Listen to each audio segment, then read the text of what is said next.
Présente, je suis Obed Mbelendebo, candidat ici à ces concours et puis je suis juriste de profession. Déjà, merci pour la parole. Je me présente sous le nom de Félix. Je suis architecte d'intérieur. Bien, merci pour la parole accordée. Je réponds au nom du Daniel Ndiaba. Je suis étudiant en management et sciences économiques. D'accord, merci. Vous pouvez maintenant présenter votre thématique. Bon.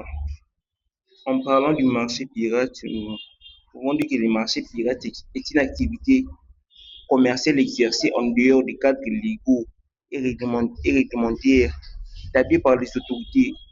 Il se développe dans les zones urbaines ou sociales, urbaines où la demande produit est forte. J'apporte la parole à mon, j'apporte la parole à nécessité pour compléter. Bon, merci beaucoup. Nous sommes aujourd'hui là pour défendre le thème qui est le marché pirate, avec comme antithèse pour nous les désordres urbains. Alors, quant à sa contextualisation, notre contradicteur se basait sur le synonyme de ce sujet qui est le marché pirate. Et par là, nous naviguons dans la même longueur d'onde où nous disons que le marché pirate, c'est d'abord un marché informel.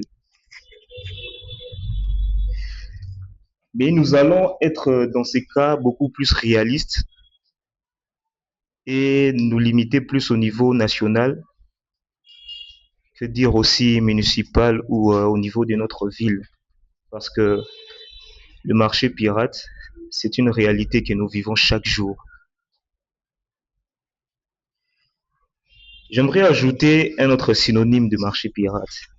Moi, je le qualifie de commerce de rue ou marché sauvage. Parce que, étant aussi juriste de profession, nous sommes plus pour la défense de nos lois, des réglementations de notre pays. Alors, tout ce qui va à l'encontre de toutes ces réglementations-là, pour nous, est considéré un peu comme un péché, même à la vue de la société.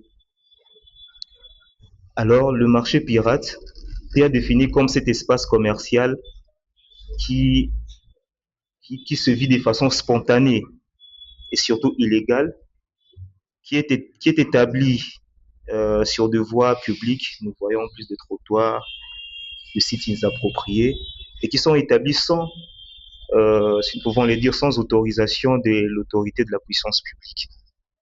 Comme je le disais, je voudrais être beaucoup plus réaliste, se limiter un peu à notre niveau, où nous sommes nous.